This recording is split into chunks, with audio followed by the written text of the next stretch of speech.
Bom dia, boa tarde, boa noite, pessoal. Espero que vocês estejam bem. Nessa aula, vamos continuar a falar sobre os movimentos em duas dimensões, agora sobre os movimentos circulares. Vamos começar com o movimento circular uniforme, o MCU.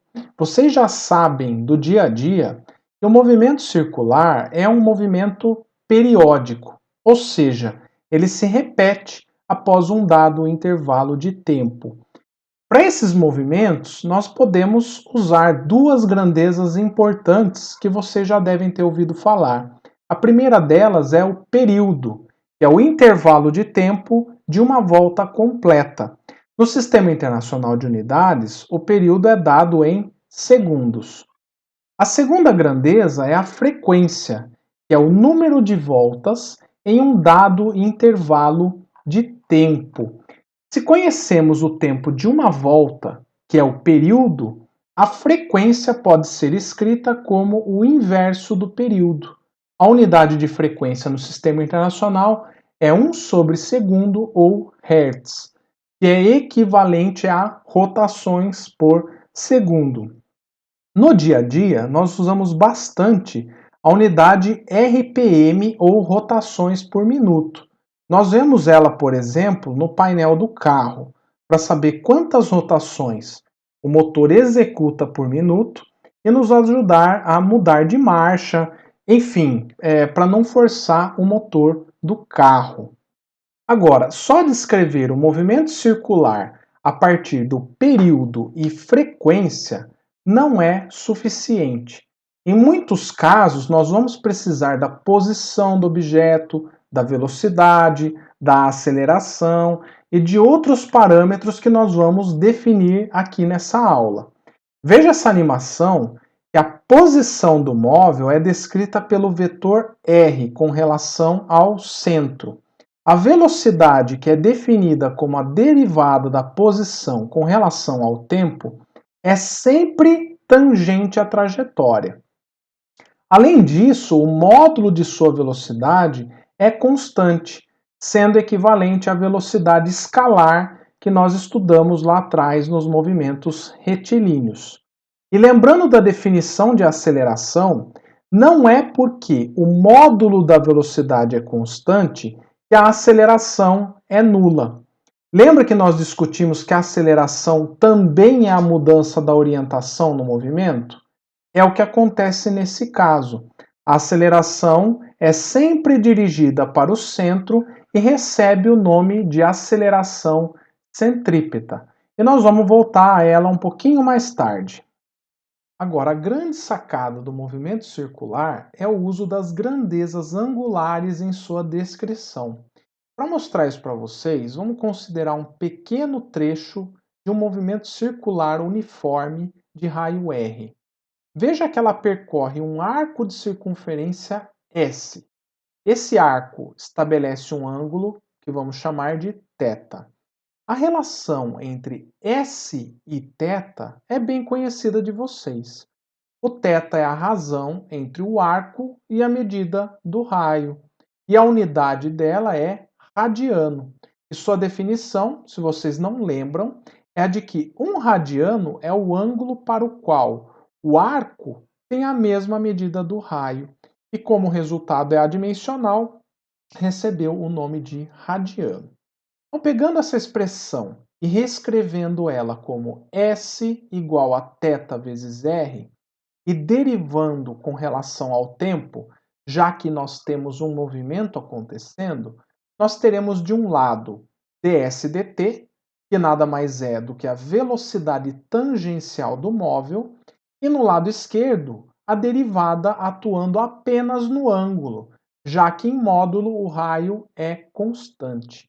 Então, nós teremos que V é igual a R dθ dt.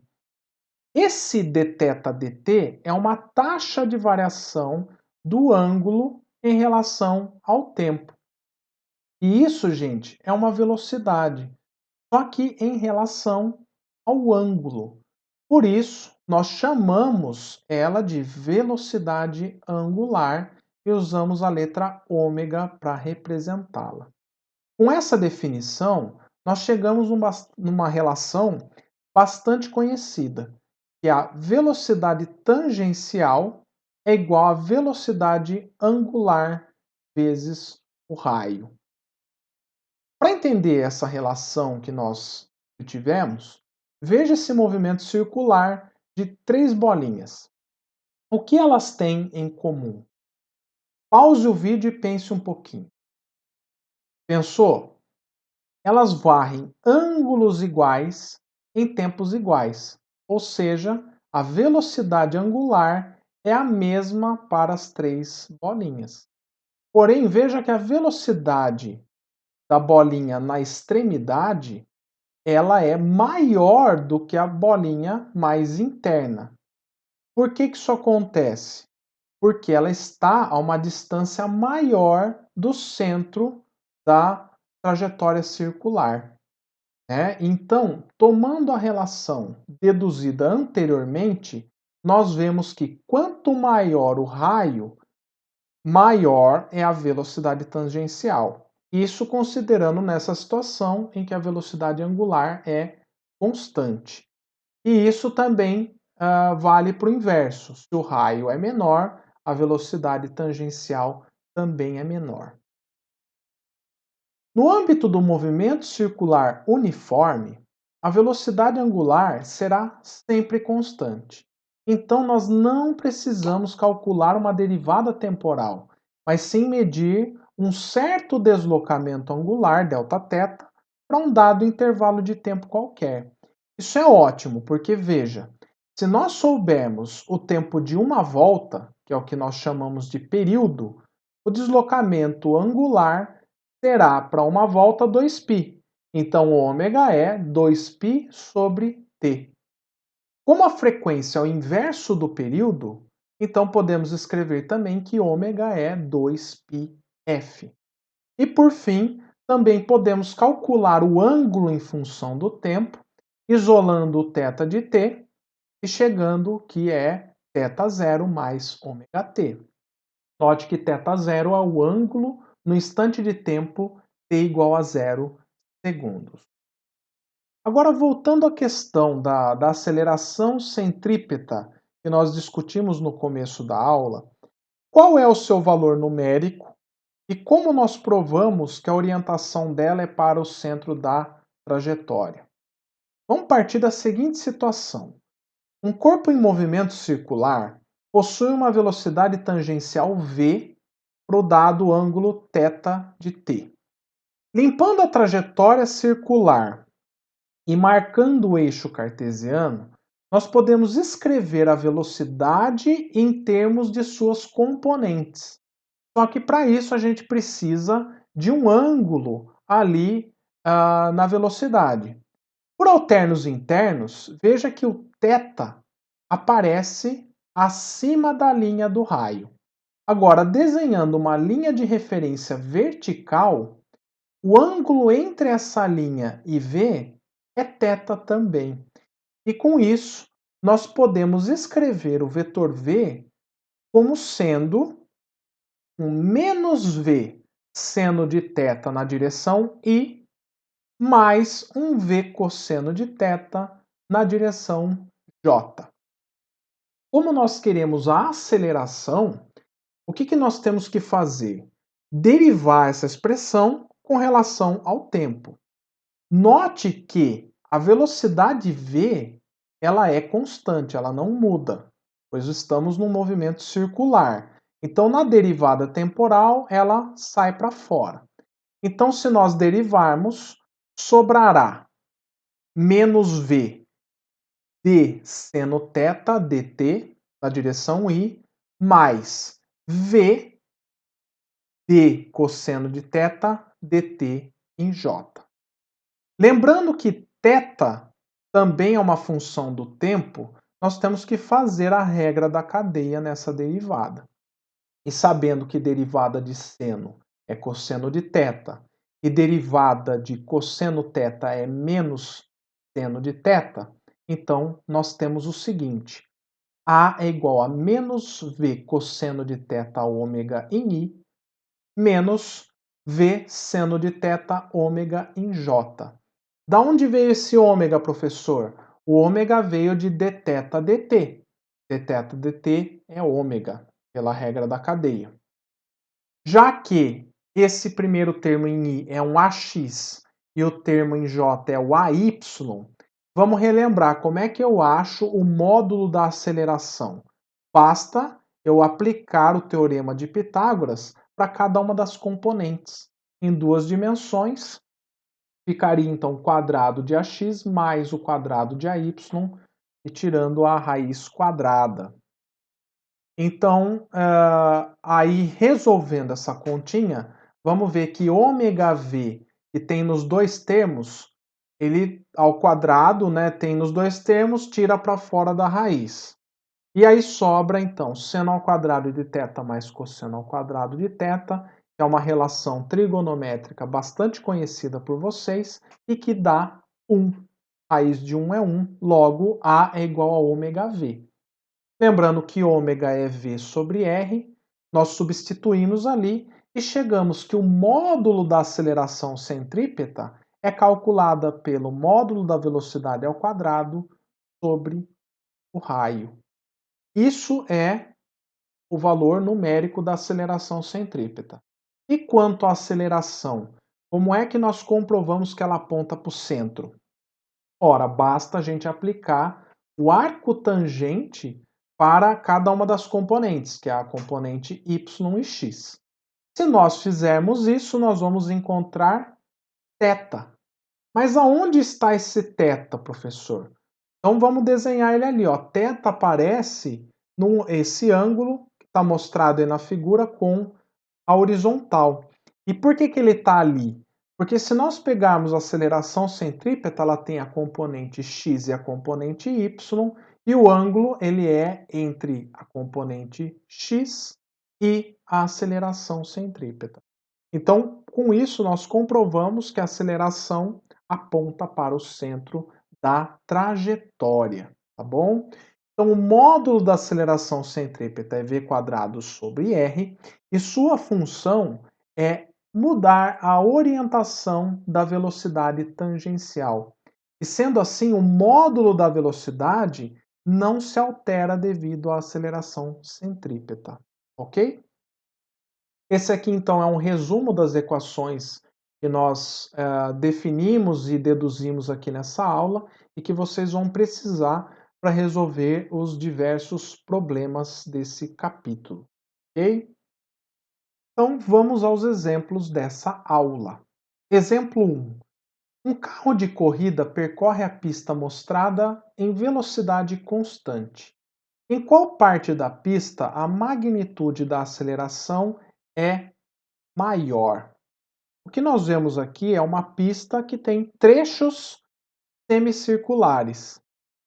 E, dado que a aceleração centrípeta atua num corpo em movimento circular, seu valor é v ao quadrado sobre r. Como ele quer o valor onde a aceleração é maior, ela vai ser maior, já que isso aqui é uma constante, quando esse raio aqui da trajetória for o menor possível. E isso a gente observa no trecho de 3 a 4. Portanto, resposta B. O exemplo 2 é a continuação do primeiro. Agora ele pergunta em qual parte da pista a magnitude da aceleração é menor. Veja que essa questão é uma pegadinha.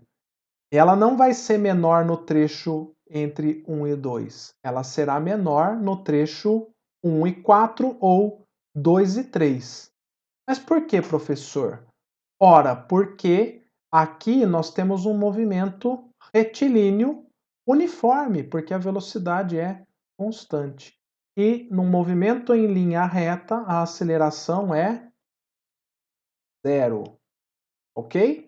E você pode observar isso considerando a aceleração centrípeta v ao quadrado sobre r. Se o nosso r tender a infinito, esse cara aqui vai ser menor possível, né, até tendê-lo a zero. Portanto, aqui das alternativas é C, nenhum deles. Ok? Exemplo 3. Pilotos de caça se preocupam quando têm que fazer curvas muito fechadas. Como o corpo do piloto fica submetido à aceleração centrípeta, com a cabeça mais próxima do centro de curvatura, a pressão sanguínea no cérebro diminui, o que pode levar à perda das funções cerebrais. Os sinais de perigo são vários. Quando a aceleração centrípeta é 2G ou 3G, o piloto se sente pesado. Por volta de 4G, a visão do piloto passa para preto e branco, se reduz a visão de túnel.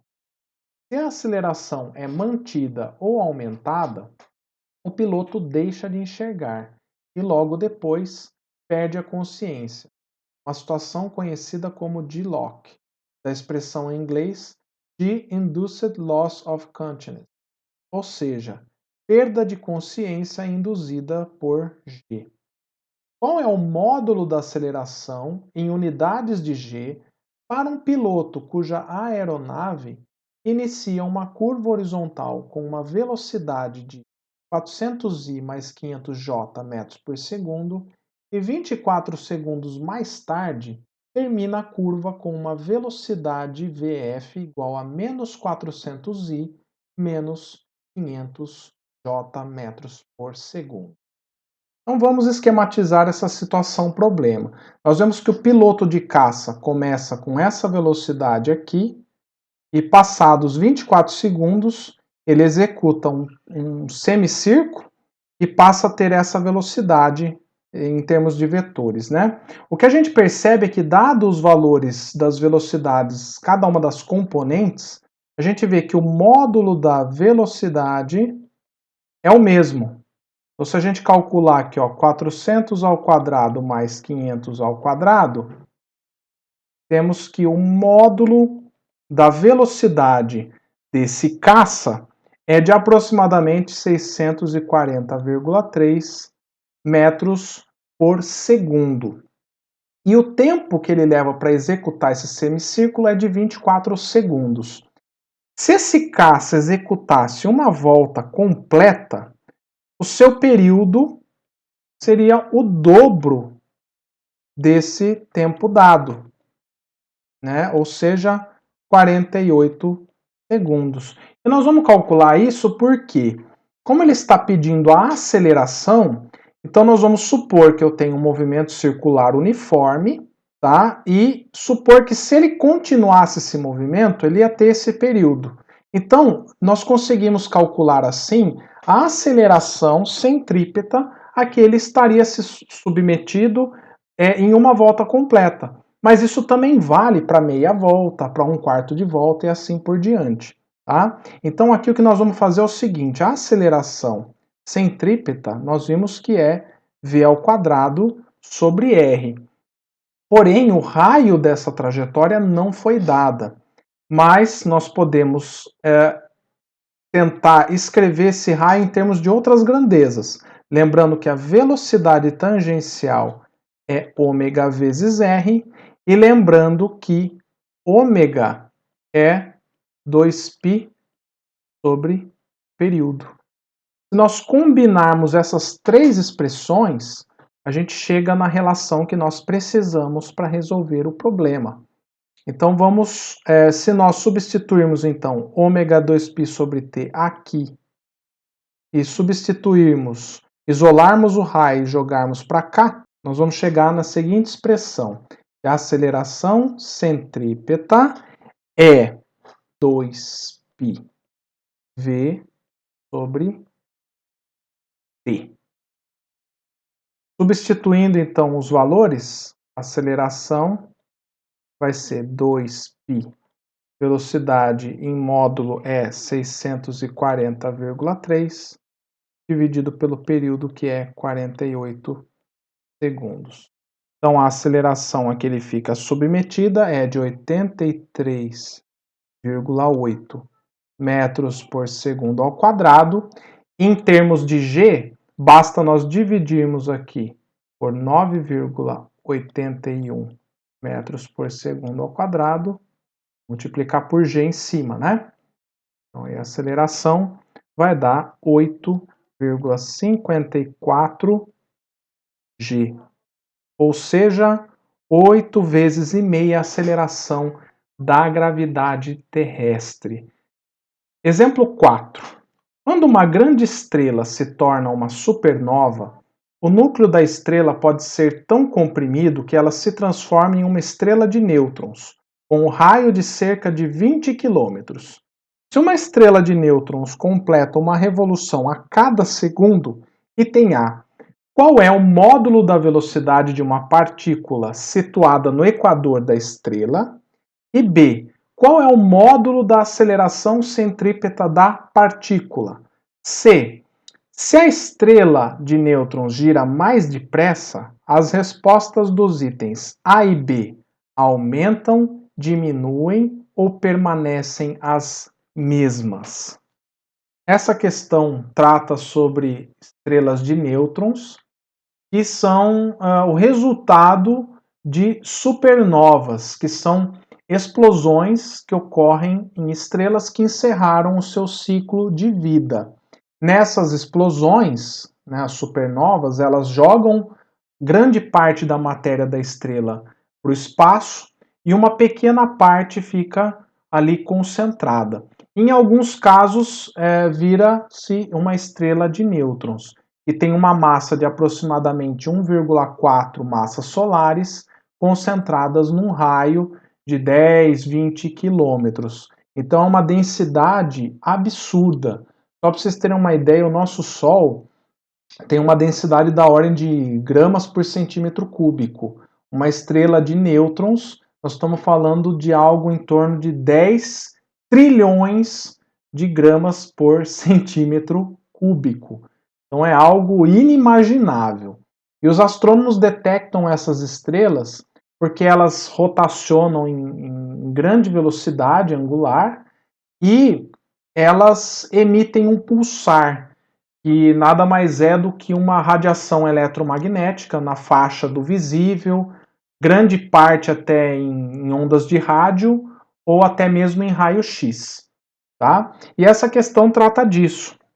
Né? Ele fala que ela executa uma revolução a cada 1 segundo, então ela tem uma frequência de 1 Hz, uma revolução a cada segundo, e também nós temos que o raio é de 20 quilômetros. Então, para nós calcularmos a velocidade da partícula no equador da estrela, basta nós lembrarmos da seguinte expressão, Vôr, e lembrar que o ômega pode ser escrito em termos da frequência.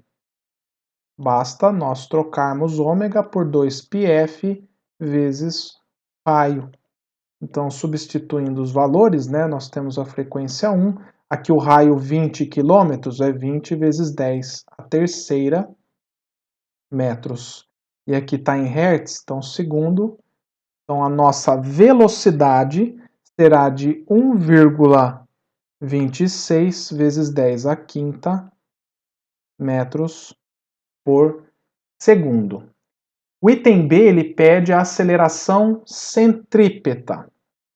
Aceleração centrípeta é v ao quadrado sobre r.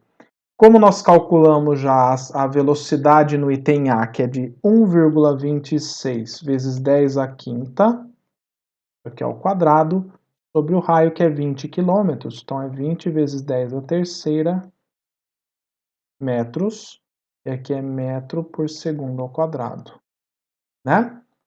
Então a aceleração, ela calculando, vai dar 7,9 vezes 10 a quinta metros por segundo ao quadrado. E aí depois ele pergunta o que acontece com a aceleração e com a velocidade se nós mudarmos o período de revolução, né? Então, como nós vimos aí, ele executa uma volta a cada 1 segundo, né? É 1 Hz, então é uma revolução por segundo. Então, o período é 1 segundo. Só que se nós aumentarmos essa frequência, o que vai acontecer com a velocidade? Vamos voltar aqui, ó, para aquela expressãozinha da velocidade e pensar o seguinte: se nós aumentarmos a frequência, então o período será pequeno, né? Você vai diminuir o período, mas a velocidade, ó, vai aumentar. E quanto à aceleração? Nós podemos pensar na mesma equação que nós usamos aqui, ó. Se nós reduzimos o período, a velocidade aumenta, então a velocidade aumenta, logo a aceleração também aumenta. Então, com o aumento da frequência, tanto a velocidade quanto a aceleração aumentam, ok? Ou podemos pensar que quando o período diminui, a velocidade e a aceleração aumentam. Exemplo 5. Uma partícula se move em uma trajetória circular em um sistema de coordenadas x,y horizontal, com velocidade escalar constante. No instante 4 segundos, a partícula se encontra no ponto 5,6 em metros, com velocidade de 3 metros por segundo na direção j, e aceleração no sentido positivo de x. No instante t2 igual a 10 segundos, tem uma velocidade de menos 3 metros por segundo na direção y e uma aceleração no sentido positivo de y. Quais são as coordenadas x e y do centro da trajetória circular se a diferença t2 menos t1 é menor que um período de rotação? Então vamos começar esse problema esquematizando a situação da partícula nesses diferentes instantes de tempo. Em T1, a partícula está nesse ponto da trajetória, e no tempo T2, ela está nesse ponto da trajetória. E aí, dado que a diferença entre T2 e T1 é menor que um período, então significa que ela completou 3/4 de volta. Já que aqui, ó, essa velocidade e essa são tangentes, então, e não tem nenhuma componente aqui vertical e nessa daqui não tem nenhuma horizontal. Então eu tenho 3/4 de volta. Então veja só, o intervalo de tempo transcorrido entre as posições 1 e 2 vai ser 10 menos 4 é 6 segundos.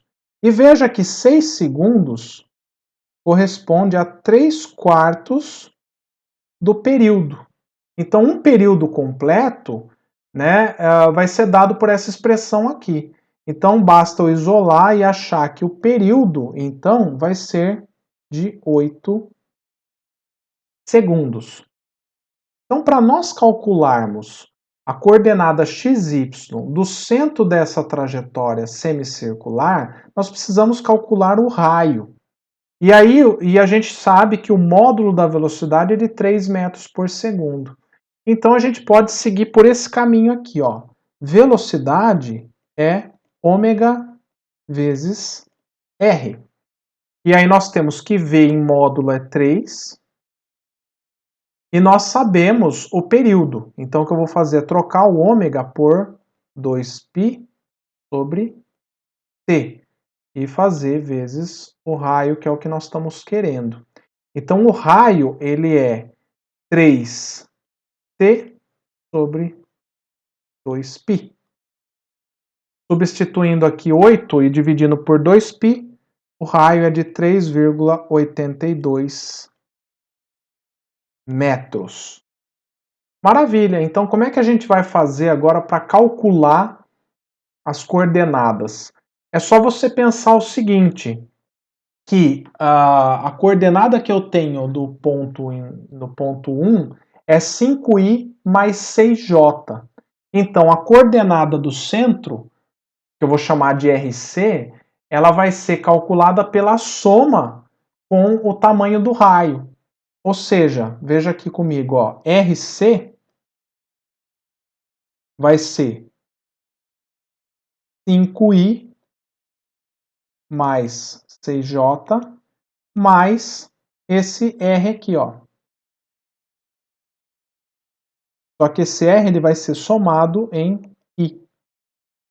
Como nós calculamos esse R aqui, ó, que é o raio, ele tem um tamanho de 3,82, então vai ficar 3,82 mais 5, isso aqui vai dar 8,82 em I mais 6J metros.